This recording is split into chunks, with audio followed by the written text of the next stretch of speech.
In a sweeping crackdown, U.S. Immigration and Customs Enforcement agents conducted coordinated raids across Los Angeles on Friday, detaining at least 44 individuals.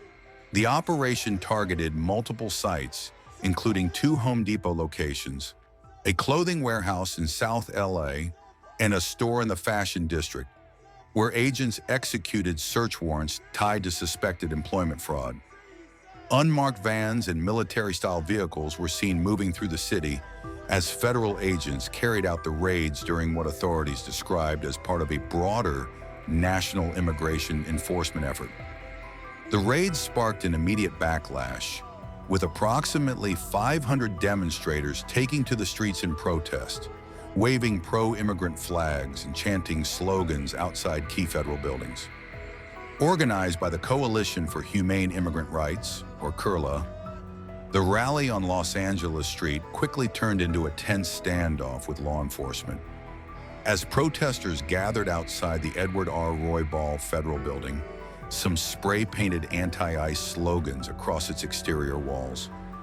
Los Angeles Police Department officers, though not involved in the federal immigration operation, were deployed to manage the crowd after the protest was declared an unlawful assembly.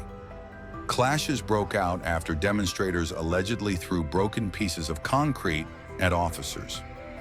LAPD responded with volleys of tear gas, pepper spray, and flashbang devices to disperse the crowd.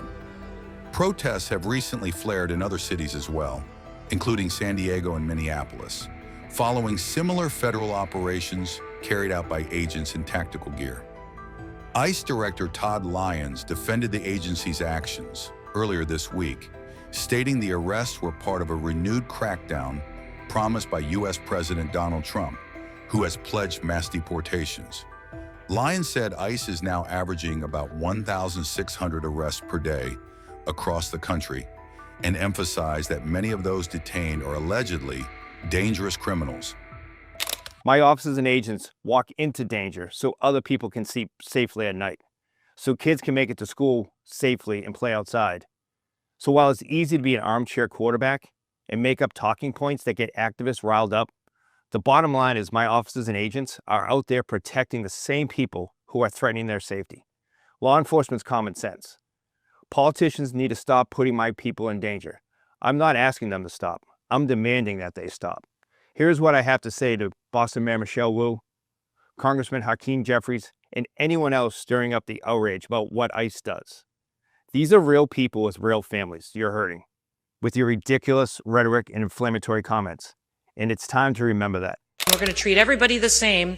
Regardless of who they are, the laws will apply equally, and we will have the scales of justice back in place, but also understands that this may be difficult for some families, that families will be impacted, that some that have been in our country for many, many years, and we'll be able to stand there with the perspective of a wife and a mom and a grandma and communicate that to people that we're going to work to make sure that we're not picking and choosing winners, but we're going to do this in a way that makes sense, and we're going to work with the American people to give their country back.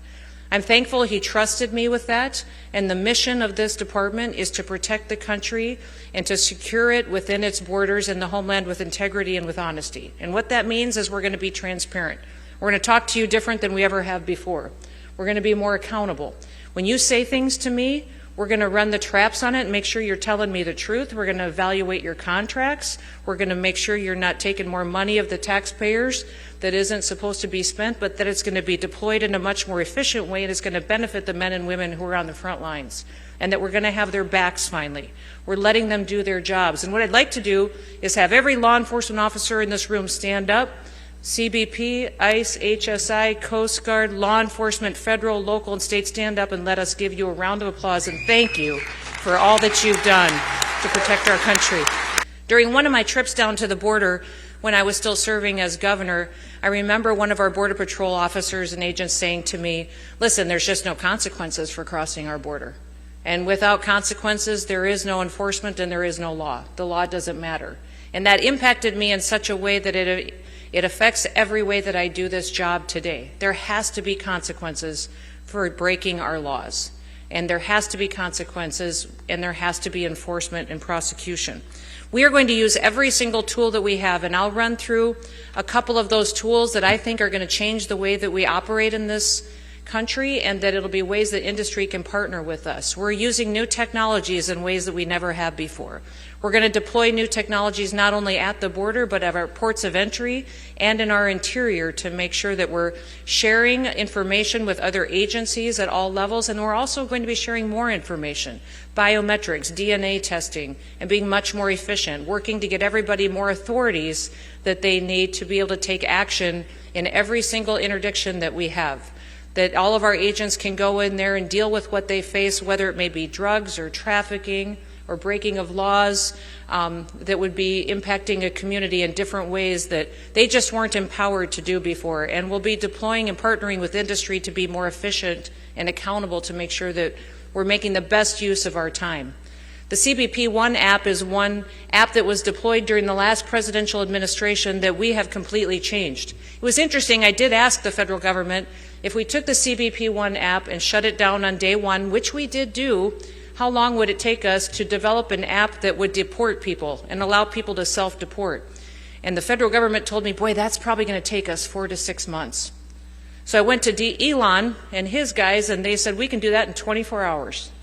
And in 24 hours, we had the CBP Home app up that allows individuals to go in there and send them messages from the federal government that says, if you are here illegally now, go home. And soon it will be that you can get on that app, and it'll be not only should you go home right now, but you also, we will help you buy your plane ticket and your travel documents so that you can go today. We are, for the first time since World War II, enforcing the Alien Registration Act. The Alien Registration Act says that if you're in this country for longer than 30 days illegally, you must register with the federal government. And when those 30 days are up, and if you haven't done that, now we can criminally charge you.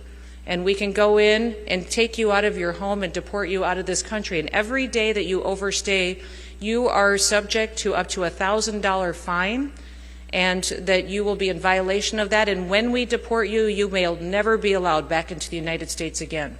But if you self-deport, and if you leave now and you use that app and you work with us to take you home, you may get the chance to come back and avoid those fines. If you think about people that have been in this country for years, that could be financially devastating to them with those fines and consequences. And that is why we are encouraging people to make sure that we're sending the message out that they need to register, self-deport, and get the opportunity to come back again. We'll have to definitely build out our immigration judges and our immigration courts to facilitate that, but that is something President Trump is definitely focused on making sure we have the resources to do. We'll continue to go after those with final removal orders and make sure that they are taken out and flown out of this country. And I'm so thankful to our fantastic Secretary of State, Marco Rubio, who has facilitated this with dozens of countries and making sure we have the travel documents we need to get people home.